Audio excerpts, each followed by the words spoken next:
نرسو کیا ہے، کون ہے، اور یہ کس طرح لوگوں کو نقصان پہنچاتا ہے۔ دیوی دیوتاؤں کی حقیقت اگر وہ ٹھیک ہیں، اگر وہ صحیح راستے پر تھے تو پھر گمراہ کون تھا؟ وہ کون سے روپ ہیں جنہوں نے شیاطینی روپ دھارے جن سے لوگوں کو نقصان پہنچا؟ کیا یہ انسان کو مارنے کی قوت رکھتے ہیں؟ کیا یہ انسان کی جان لے لیتے ہیں؟ اور ہماری وہ کون سی قوتیں ہیں جو مختلف صورت اختیار کر لیتی ہے؟ ہماری وہ کون سی قوت ہے جو ایک ایسی صورت اختیار کر لیتی ہے اور وہ صورت ہے ہم جیسا خیال باندھتے ہیں، پھر وہ ہمارے سامنے اسی دیوی دیوتاؤں کے روپ میں سامنے ہوتے ہیں اور کہتے ہیں ہم فلاں دیوی ہیں، ہم فلاں دیوتا ہیں۔ جانیے اس کی حقیقت۔ بسم اللہ الرحمن الرحیم۔ السلام علیکم ورحمۃ اللہ وبرکاتہ۔ میں اپنے نئے آنے والے معزز ممبران کو اپنے گھر میں خوش آمدید کہتا ہوں، اور خاص کر وہ سلسلہ جو ہم نے آپ کی محبت میں، آپ کے بہت اصرار پر میتھولوجی سلسلہ جو شروع کیا ہے، ہم انشاءاللہ تعالیٰ اس میں مزید آپ کے لیے حیرت انگیز واقعات اور حقیقت پر مبنی داستان، اور کس طرح ہندوستان میں وہ ہندو پنڈت، وہ لوگ مسلمانوں کو نقصان پہنچاتے ہیں، باقاعدہ مختلف دیوی دیوتاؤں سے مدد طلب کرتے ہیں اور مسلمانوں کو نقصان پہنچاتے ہیں صرف چند پیسے کے عوض۔ ہم مسلمان لوگوں کو کس طرح اپنے آپ کو ان شیاطین سے، ان شریر لوگوں سے اپنے آپ کو بچانا ہے، اپنے گھر بار کو بچانا ہے اور اپنے خاندان کو بچانا ہے۔ جس طرح اپنی پچھلی ویڈیوز میں نے آپ سے کالی کے بارے میں گفتگو کی کہ یہ کس دیوی کا روپ تھا، پھر میں نے آپ کو شیخ سدو کے بارے میں بتایا کہ شیخ سدو کون تھا، پھر میں نے آپ کو مزید ان شیاطین کے بارے میں ڈیٹیل سے بتایا جو اس سے پہلے آپ نے شاید نہ سنا تھا اور شاید آپ نے کتابوں میں بھی نہیں پڑھا تھا۔ یہ الحمدللہ میں آپ سے وہ بات کرتا ہوں جو ہمارے استادوں کے، ہمارے پیر و مرشد کے، اور باقاعدہ ہمارے خود کے جو تجربات ہوتے ہیں، ہم آپ سے وہ باتیں شیئر کرتے ہیں، اور امید کرتے ہیں کہ آپ کو یہ تمام باتیں پسند آتی ہوں گی اور آپ کو مزید رہنمائی ملتی ہوگی۔ اور جو لوگ روحانی سفر میں اس وقت میرے ساتھ شامل ہیں، میری ہر ویڈیو ان کے لیے ایک مشعل راہ ہے۔ میری آنے والی نسلوں کے لیے اور آپ کی آنے والی نسلوں کے لیے انشاءاللہ میری ہر ویڈیو ان کے لیے ایک قیمتی خزانے کے برابر ہوگی۔ جب تک میں آپ کے درمیان ہوں، میں انشاءاللہ تعالیٰ آپ کو راہ سلوک میں، آپ کو روحانیت کے راستے میں، آپ کو ان ایسے راستوں سے وقتاً فوقتاً آپ کو آگاہی دیتا رہوں گا کہ جس راستے پہ ہم چل رہے ہیں اس میں کن کن شیاطین کا سامنا ہمارے ساتھ ہوتا ہے، اور ہم کن کن تکلیفوں سے گزرتے ہیں، اور وہ کون سے راستہ ہوتا ہے کہ جس میں ہم ایک لمحے کے لیے غافل ہوتے ہیں اور یہ شریر شیاطین ہم پر حاضر ہو جاتے ہیں۔ میں چاہتا ہوں کہ آپ سے ہر وہ بات کھل کر کروں جو مجھے نہیں کرنی چاہیے، لیکن میں آپ سے کروں گا صرف اس لیے کہ آپ کو ہر ایک چیز کا نالج ہونا بہت ضروری ہے آپ کے لیے۔ جس طرح میں میتھولوجی سلسلہ ایک شروع کیا ہے، ابھی ہم ہندوستان کے دیوی دیوتاؤں پر ہیں اور ہماری سیریز کا آغاز ہو چکا ہے۔ آج یہ تیسرا پارٹ آپ دیکھ رہے ہیں، اور میں سمجھتا ہوں کہ اگر ہم ابھی ہندوستان کے دیوی دیوتاؤں پر ہی اگر بات کریں گے تو ہمیں تھوڑا سا سفر کرنا پڑے گا آپ کو میرے ساتھ۔ شاید اس میں 5 ایپیسوڈ بن جائیں یا 6 بن جائیں یا 10 بن جائیں۔ میں چاہتا ہوں کہ ہر چیز ایک سیریل وائز ہو، ایک ترتیب کے ساتھ ہو۔ اگر میں نے ہندوستان کے دیوی دیوتاؤں کا سلسلہ شروع کیا ہے تو میں پہلے مکمل ہندوستان کے دیوی دیوتاؤں کو ہی کروں گا، اس کے بعد پھر میں مصر کے دیوی دیوتاؤں کے بارے میں بات کروں گا، اس کے بعد پھر میں یونان کے دیوی دیوتاؤں کی بات کروں گا، اس کے بعد پھر میں پاکستان کے متعلق گفتگو کروں گا کہ پاکستان میں وہ کون سے شیاطین موجود ہیں، وہ کون سی روحانی قوتیں موجود ہیں، اور وہ کون سی شیطانی قوتیں موجود ہیں کہ اور کہاں کہاں واقع ہیں۔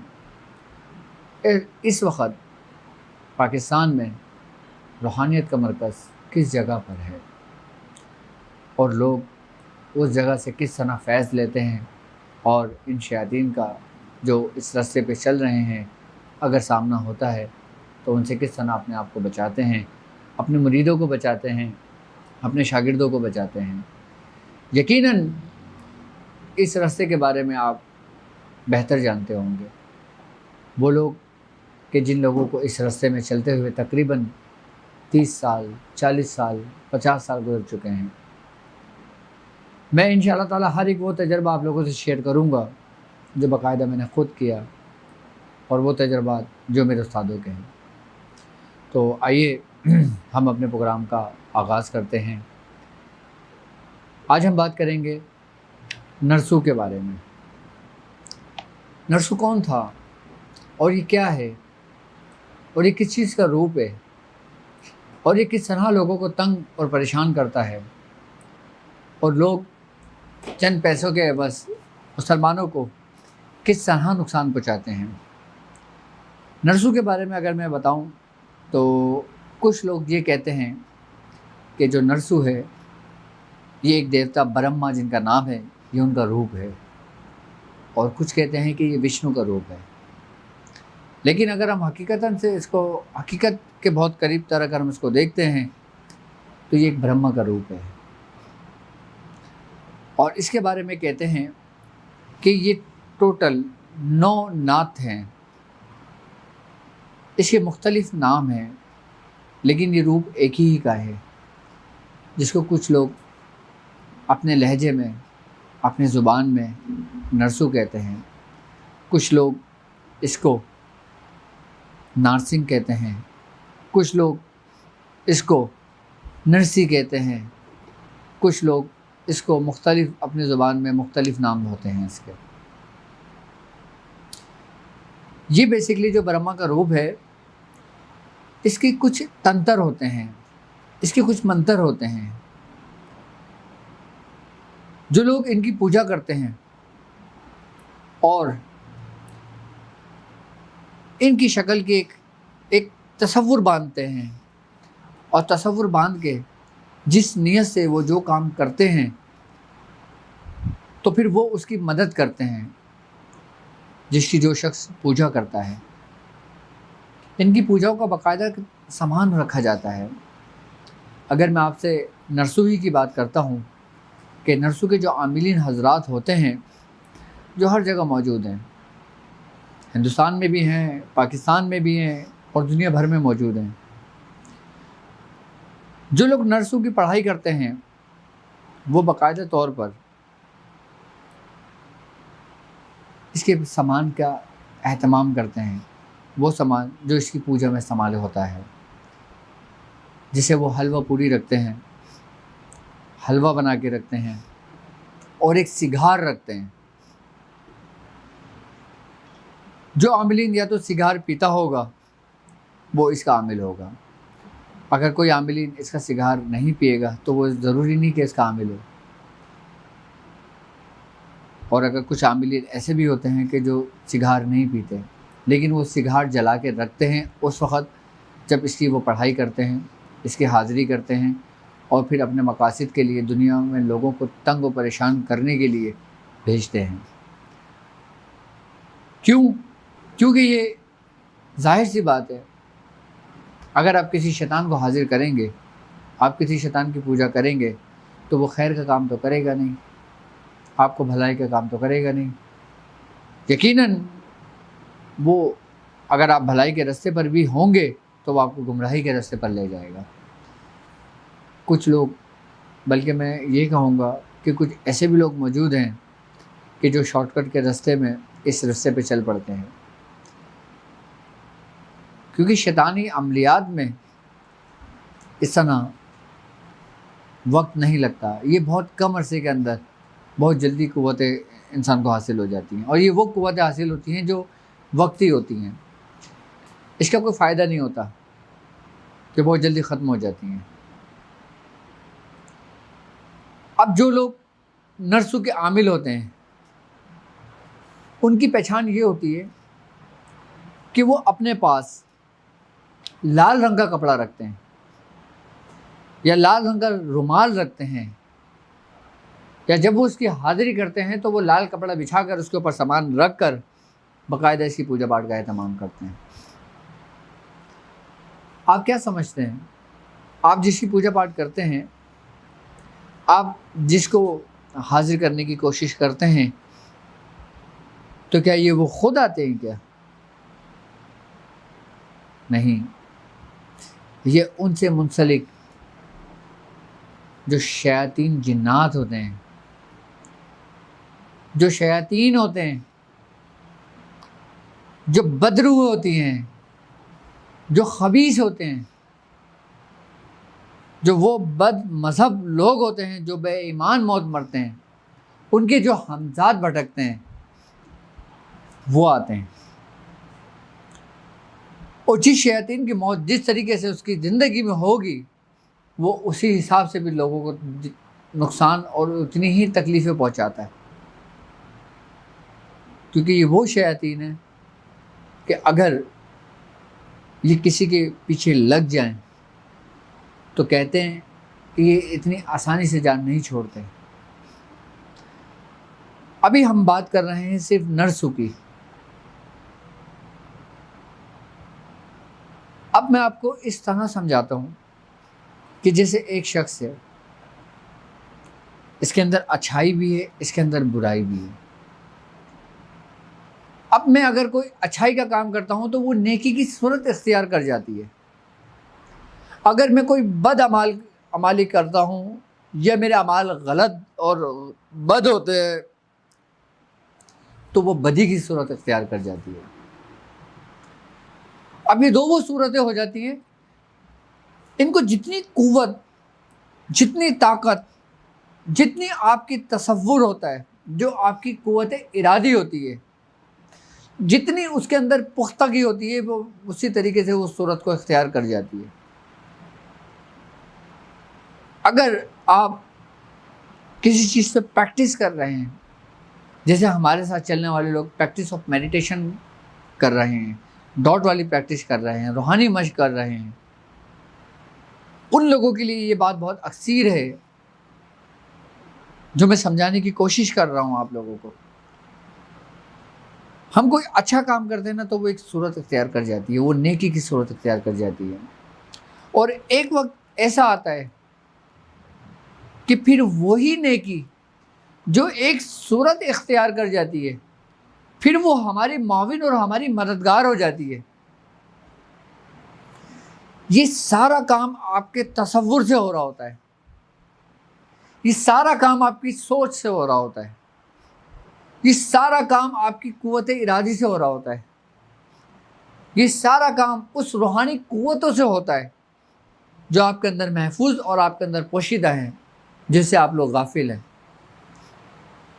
اگر ہم کوئی چیز پڑھتے ہیں تو یقیناً جب تک ہمارے اندر یہ قوتیں ہیں، یہ بیدار نہ ہو، تو ہمارے لیے وہ پڑھنا اور نہ پڑھنا برابر ہے، سوا ثواب کے یا کچھ نہیں ہے اس کے۔ اب جس طریقے سے میں اپنی بات کرتا ہوں یا ان لوگوں کی بات کرتا ہوں جو اس راستے میں ہدایت کے راستے پر ہیں، اپنے بزرگان دین کے راستے پر ہیں، اپنے اولیاء کرام کی رسی کو انہوں نے مضبوطی سے تھامی ہوئی ہے، آپ یاد رکھنا کہ جو جس کے سپرد ہوتا ہے، یعنی کہ جس شیخ کے ہاتھ میں اس نے ہاتھ دیا ہوتا ہے، یا جو شاگرد جس استاد کا شاگرد ہوتا ہے، اس کی توجہ، اس کی اجازت، وہ جب آپ کو کوئی سبق دیتا ہے، جب آپ کو کسی چیز کی اجازت دیتا ہے، تو وہ اس اجازت کے ذریعے اپنی قوت، جسے قوت ارادی کہتے ہیں، جسے ہم تخیل کہتے ہیں، جو ہم تصور میں قائم کر کے ایک روحانی قوت کو حاصل کرتے ہیں، وہ اس اجازت کے ذریعے اس شاگرد میں، اس مرید میں اس کو منتقل کرتا ہے۔ وہ استاد ان قوتوں کے ذریعے اس کے جسم کے اندر منتقل کرتا ہے۔ اب آپ کو اجازت کی اہمیت پتہ ہوگی کہ اجازت کیوں لینا ضروری ہوتا ہے، اجازت ہم کیوں لیتے ہیں، اور اجازت سے ہمیں کیا فائدہ ہوتا ہے۔ یعنی کہ جو استاد اپنے شاگرد کو کسی چیز کی اجازت دیتا ہے نا، تو جس چیز پہ اس نے محنت کی ہوئی ہوتی ہے وہ اس میں منتقل کرتا ہے۔ اب جب اس میں وہ منتقل کرتا ہے اور پھر وہ اپنے شیخ کے راستے پہ چلتا ہے، جس راستے پہ اس نے اس کو حکم دیا ہے، تو ایک وقت میں اس کا تصور، اس کی سوچ، اس کی یکسوئی، اس کی قوت ارادی ایک مکمل طور پر ایک صورت اختیار کر جاتی ہے جو اس کے معاون و مددگار ہو جاتی ہے۔ آج سائنس بھی اس بات کو مانتی ہے، اس کو ایکسیپٹ کرتی ہے کہ انسان جیسا سوچتا ہے، انسان جس سوچوں میں گم ہو جاتا ہے، پھر اس جیسی وہ کیفیت اس کے اندر پیدا ہونے لگ جاتی ہیں، کیونکہ وہ دماغ کو پیغامات پہنچ رہے ہوتے ہیں، دماغ اس سے ایکٹیو ہو رہا ہوتا ہے۔ کیوں کہتے ہیں بزرگان دین کہ آپ پہلے توجہ کریں؟ یہ سب کچھ سمجھانے کا مقصد آپ کو یہی ہے کہ ہم جس راستے پہ چل رہے ہیں نا، اس کو آپ یہ کہہ لیں کہ یہ انتہائی خطرناک راستہ ہے، بنا مرشد کے، بنا استاد کے۔ یہ ایک ایسا راستہ ہے کہ اس میں ہر طرف آگے آگے، ہر طرف شعلے ہی شعلے ہیں، اور آپ نے چلنا ہے۔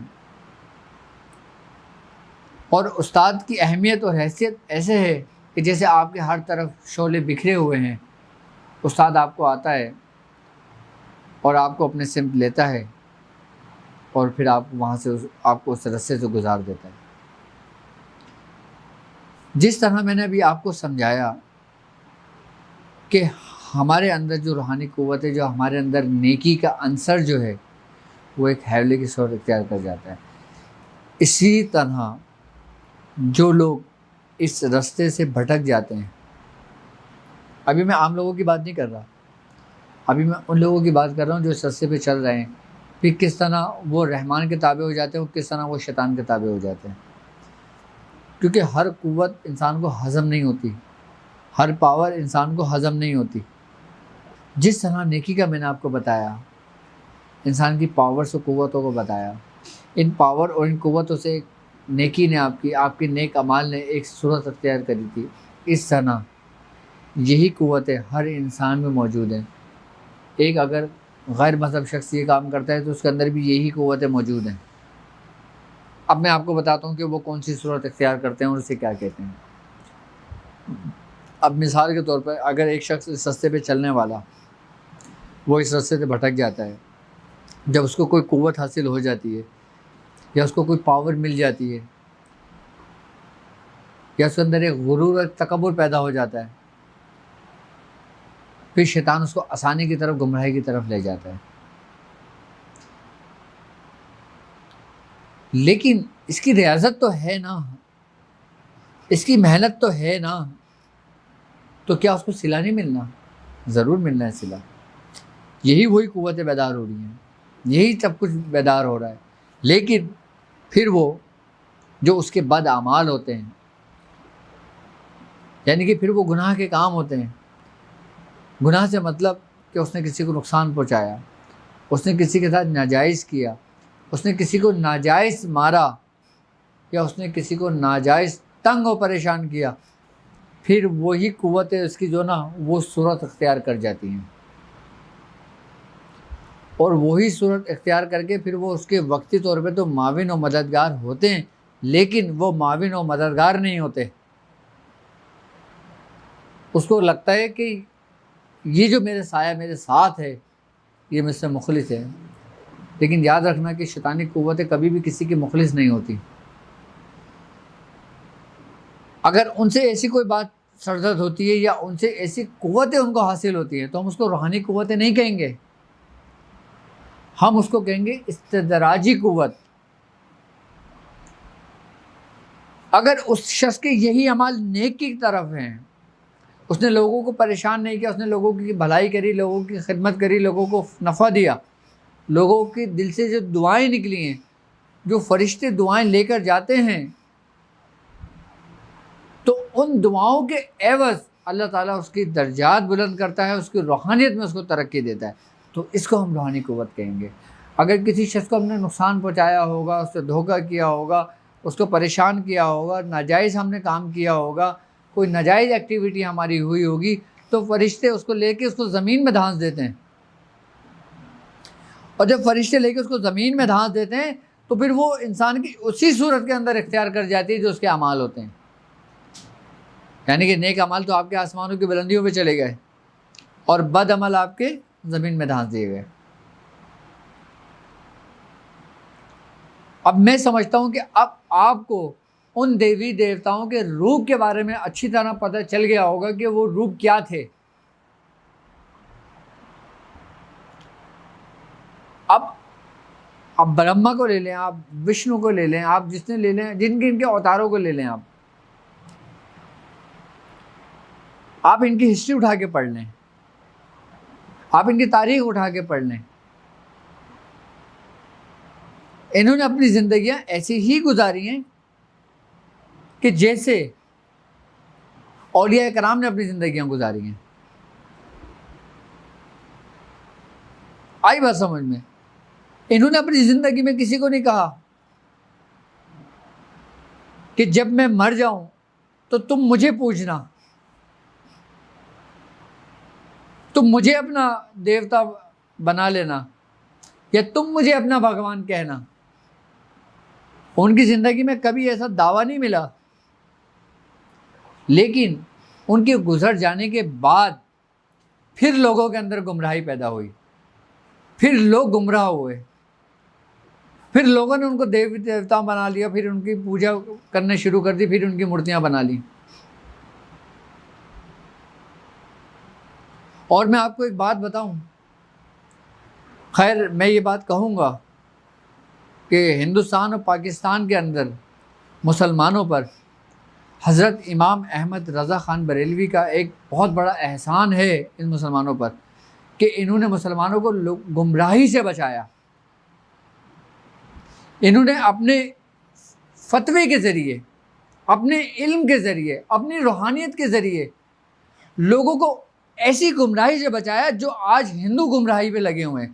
جس طریقے سے ہندو ایک مورتی کو پوجا کرتے ہیں، آپ کیا سمجھتے ہیں کہ آپ مسلمانوں کو اگر دیکھتے ہیں تو اگر کوئی درگاہ ہے تو آپ نے لوگوں کو وہاں نہیں دیکھا کہ لوگ سجدہ کرتے دیکھتے ہیں؟ فوراً امام احمد رضا خان بریلوی نے فتویٰ دیا، آپ نے فوراً حضرت امام احمد رضا خان بریلوی رحمۃ اللہ علیہ، آپ نے فوراً ان کو فتویٰ دیا کہ یہ ناجائز ہے، یہ شرک ہے، یہ غلط ہے، یہ بدعت ہے. آپ نے لوگوں کو روکا، لوگوں میں شعور پیدا کیا. اس وقت آپ جیسی ہستی اگر پیدا نہ ہوتی تو شاید یہ بہت گمراہی، یہ بھی انہی کے راستے پر ہوتے.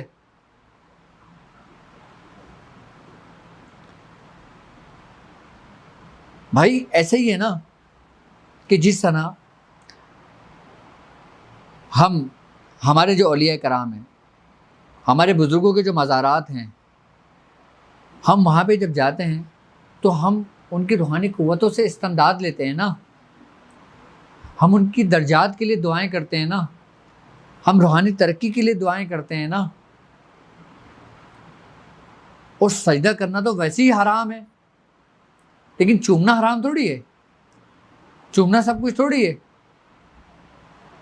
لیکن یہ شعور پیدا کیا انہوں نے، لوگوں کو آگاہی دی، کیونکہ یہ بالکل ایک باریک معاملہ ہو جاتا ہے، کیونکہ انہوں نے بھی ابتدائی دور میں ان لوگوں کی جب مورتیاں بنانی شروع کریں تو یہی ان کی سوچ تھی کہ وہ اس کو چومتے ہیں،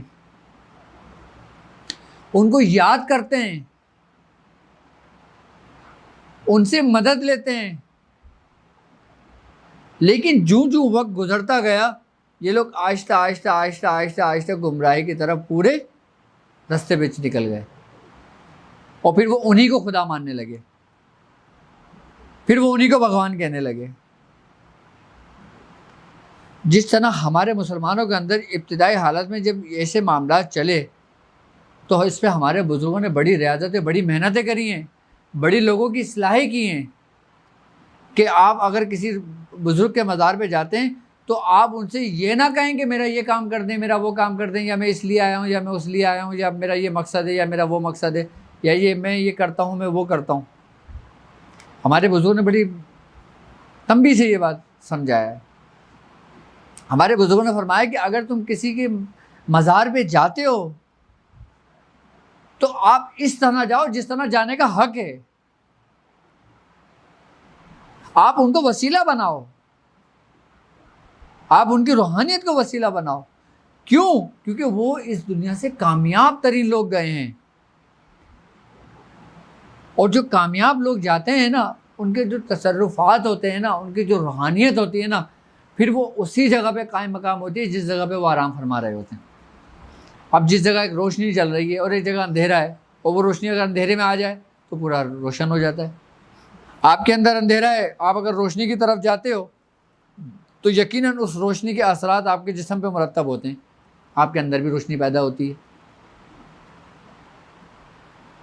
تو سر یہ گمراہی کا جو راستہ ہے نا، یہ انسان نے اختیار کیا ہے، اور یہ ان لوگوں نے اختیار کیا ہے کہ جن لوگوں کو سنبھالنے والے لوگ نہیں تھے۔ پھر یہی قوتیں آگے بڑھتی چلی گئیں، کچھ روحانیت کی طرف نکل گئیں اور کچھ ظلمات کی طرف نکل گئیں، شیاطین کی طرف نکل گئیں۔ اچھا، یہ میں آپ کو وہ بات بتا رہا ہوں، اگر یہ لوگ اپنے جن لوگوں کو کہتے ہیں دیوی دیوتا ہیں، صرف میں ان کی بات کرتا ہوں جو سرکار دو عالم صلی اللہ علیہ وآلہ وسلم کے مابعوث ہونے سے پہلے جتنے بھی نیک لوگ گزرے، چاہے وہ ہندوؤں میں ہوں، مسلمانوں میں ہوں، یہودیوں میں ہوں، کسی بھی اس میں ہوں، ہم ان کو برا نہیں کہہ سکتے کہ جو ایک اللہ کو مانتے ہوں، یعنی کہ جس نبی کے زمانے میں آئے اس کے پیروکار ہوں، اس کی شریعت پر ہوں، ہم ان کو برا نہیں کہہ سکتے، کیونکہ ہادی ہر دور میں آئے، ہدایت دینے والے ہر دور میں آئے، اللہ کے دوست ہر دور میں آئے۔ اللہ تعالیٰ کہتا ہے ہم نے ہر قوم میں ہادی بھیجے۔ ہندو بھی ایک بہت بڑی قوم تھی۔ حضرت شیخ عبدالعزیز محدث دہلوی آپ فرماتے ہیں کہ اگر آپ ہندوؤں کی ان کی تاریخ اٹھا کے پڑھیں تو آپ نے فرمایا کہ یہ اوتار میں سے گزرے۔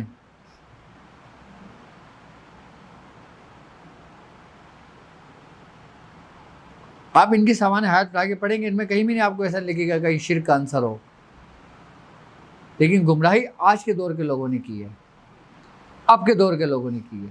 لیکن یہ بات یاد رکھنا، اب اگر کوئی نیک شخص چاہے کسی بھی مذہب میں ہو، کیسا بھی ہو، جب تک وہ سرکار دو عالم صلی اللہ علیہ وآلہ وسلم کی رسالت کو قبول نہیں کرتا، اس کی ساری پارسائی اس کے منہ پہ ماری جائے گی، کوئی قابل قبول نہیں ہوگی، چاہے وہ کسی بھی مذہب سے تعلق رکھتا ہو، چاہے وہ کتنا ہی نیک ہو کیوں نہ ہو۔ اس کو آپ نیک بندہ نہیں کہہ سکتے، اس کو نیک ولی نہیں کہہ سکتے آپ۔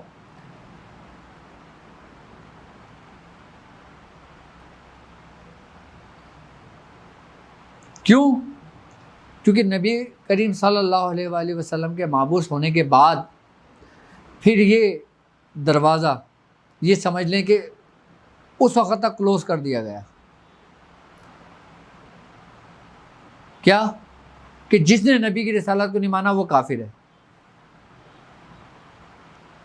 اب جس طرح اگر ہم ابتدائی دور کی بات کرتے ہیں، حضرت ابراہیم علیہ السلام گزرے ہیں، آدم علیہ السلام گزرے ہیں، حضرت موسیٰ علیہ السلام گزرے ہیں. کوئی حضرت موسیٰ علیہ السلام کو مانتا تھا، کوئی نہیں مانتا تھا. کوئی حضرت عیسیٰ علیہ السلام کو مانتا تھا، کوئی ابراہیم علیہ السلام کو نہیں مانتا تھا. کوئی داؤد علیہ السلام کو مانتا تھا، کوئی سلیمان علیہ السلام کو نہیں مانتا تھا. لیکن سرکار دو عالم صلی اللہ علیہ وسلم کے بعد یہ تمام دروازے بند کر دیے گئے اور یہ حکم دے دیا گیا کہ جو آپ کو مانے گا وہ ہدایت پر ہے، جو آپ کو نہیں مانے گا وہ کافر ہے، چاہے وہ کسی بھی مذہب سے تعلق رکھتا ہو. کیونکہ آپ خاتم النبیین ہیں، آپ کے اوپر نبوت ختم کر دی گئی ہے، آپ اللہ کے آخری نبی ہیں، اور ایسے اللہ کے نبی ہیں کہ اللہ تبارک تعالیٰ نے اپنی تمام نعمتیں آپ پہ تمام کر دی ہیں. اب آپ کے دل میں یہ خیال پیدا ہوا ہوگا، یقیناً ہوا ہوگا، کہ جن دیوی دیوتاؤں کی یہ لوگ بات کرتے ہیں اگر وہ صحیح تھے یا نیک لوگ تھے تو پھر ان کے ذریعے غلط کام کیوں ہوتا ہے؟ پھر انہوں نے ایسے بھیانک روگ کیوں اختیار کیے؟ پھر کیوں انہوں نے ایسے شیطانیت کی طرف چلے گئے؟ کیا یہ وہی ہیں؟ اس کی کیا حقیقت ہے؟ دراصل بات یہ ہوتی ہے کہ جو شخص ان کی اپنی سوچ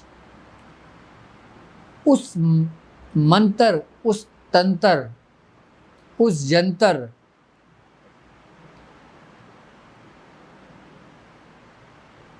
جو اس کو تعلیم کیے جاتے ہیں ان کے ذریعے جب وہ ان کی پوجا پاٹ کرتا ہے تو یاد رکھنا یہ وہ نہیں ہوتے، یہ وہ ہوتے ہیں کہ جنہوں نے آپ کو گمراہی کے راستے پہ ڈالا، یعنی کہ شیطان اور اس کے پیروکار، اور وہی لوگوں کے ہمزاد. اور آپ سمجھتے ہیں کہ اگر میں ہنومان کی پڑھائی کر رہا ہوں تو ہنومان ہی آئے گا.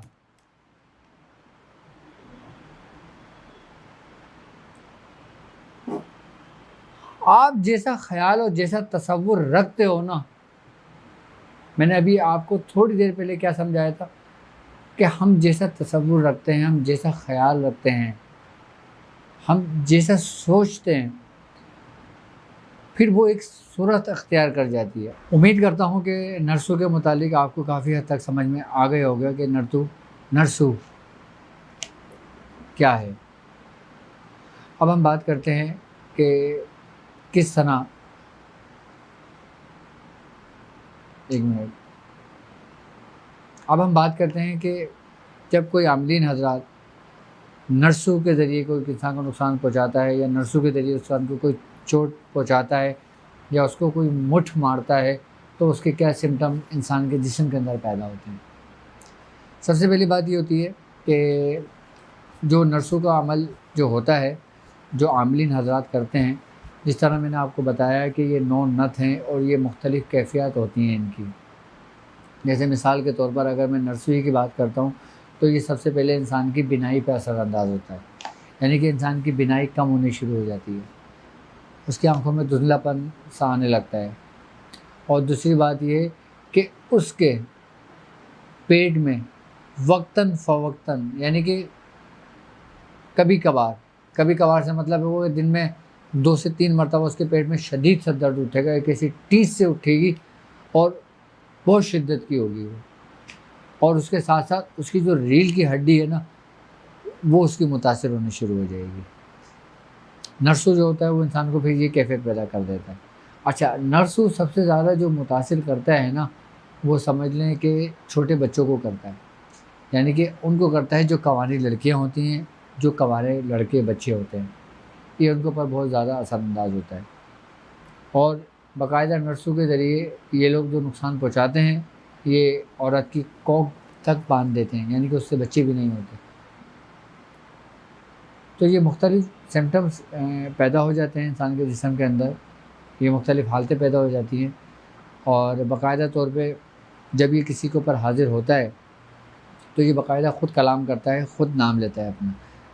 یہ وہی شیاطین جو میں نے آپ کو جیسا بتایا تھا، یہ وہی اس کی جس نے بھیجا ہوتا ہے، اسی کی یہ شیطانی قوتیں ہوتی ہیں جو ایک صورت اختیار کر کے پھر اس کو منتقل کرتے ہیں۔ تو پھر وہ جیسا وہ بولتا ہے وہ اس کو بولنے شروع ہو جاتے ہیں۔ انسان کی کیفیت ایسی ہو جاتی ہے کہ انسان کے جسم کے اندر سے ایک بدبو سے آنی شروع ہو جاتی ہے۔ اچھا، نرسوں کی ایک بات یہ ہے کہ یہ جب بھی آئے گا نا تو اس کے اندر مچھلی کی بدبو آتی ہے، اور ایسی مچھلی کی بدبو آتی ہے جیسے مچھلی سڑ جاتی ہے، جیسے مچھلی کے اندر ایک بسیان سی پیدا ہو جاتی ہے۔ اب اس کا طریقہ کار سن لیں آپ۔ جس طرح میں نے آپ کو پہلے ویڈیوز میں آپ کو بتایا تھا کہ آپ اپنے گھر کے اندر ہر منگل کو، اگر آپ ہر منگل نہیں کر سکتے تو آپ کم از کم مہینے میں جو ایک منگل آتا ہے، جو شروع کا منگل ہوگا، چاند کی پہلی تاریخ کا جو منگل ہوگا، آپ اس میں حضرت شیخ جمال الدین جان من جمن جنتی کی فاتحہ نظر کا اہتمام کریں، اور اس پہ جو کچھ کھانے کو بنوائیں، زردہ بنوائیں یا کچھ اور بنوا لیں، آپ پھر ان کو اپنے گھر والوں میں، بچوں میں، سب میں تقسیم کر دیں۔ آپ کا گھر ان شیاطین سے محفوظ رہے گا۔ اور دوسری بات یہ ہے کہ سورہ قریش کی رسی کو آپ لوگ مضبوطی سے تھام لو۔ سورہ قریش میں نے آپ کو کیوں تعلیم کی ہے؟ اس لیے کہ اس سے آپ کے تمام مسائل کا حل ہے۔ کوئی شیاطین اس کے آگے نہیں ٹک سکتا، چاہے وہ شیطانی قوتیں شیطان ہی کی کیوں نہ ہو، اس کو بھی مات دے دیتی ہے اس کے ذریعے۔ آپ لوگ گھر میں روزانہ 40 مرتبہ اس چیز کا اہتمام کریں، 40 مرتبہ روزانہ پڑھیں، اور پڑھنے کے بعد ایک پانی میں دم کر لیں، سب گھر والوں کو پانی پلائیں، اپنے پورے گھر میں چھڑکیں۔ آپ روز کریں انشاءاللہ تعالیٰ، ہفتے 10 دن آپ یہ کام کر لیں گے، آپ کا گھر بھی حفاظت میں آ جائے گا۔ اور ایک کام اور کر لیں کہ اگر کسی شخص کو یہ ڈر ہو کہ نرسوں کا عامل ان کے گھر کے قریب رہتا ہے، یا کوئی ایسی شیاطین کا عامل ان کے گھر کے قریب رہتا ہے، تو وہ 4 کیلے لیں، 4 کیلے لے، اور ہر کیل پر 70 مرتبہ سورہ قریش پڑھ کے اس پہ دم کر دے، اور گھر کے چاروں کونوں پہ وہ کیلے ٹھونک دے۔ جب وہ چاروں کونے پہ گھر میں کیلے لگا دے گا، آپ یقین کریں کہ وہ شیاطین اس کے گھر میں داخل نہیں ہوگا۔ یہ اس کا بہترین حل ہے۔ میں سمجھتا ہوں کہ نرسوں کے بارے میں آپ کو 9 نت کے بارے میں سمجھ میں آ گیا ہوگا، کیونکہ 9 نت تو خیر ایک بڑی طویلی بحث ہو جاتی ہے، اور پھر میں وقتاً فوقتاً آہستہ آہستہ آپ کو اس کے بارے میں بتاتا رہوں گا۔ ٹھیک ہے، اب مجھے اجازت دیجیے اس حصے کہ آپ لوگ اپنا بہت خیال رکھیں گے۔ السلام علیکم ورحمۃ اللہ وبرکاتہ۔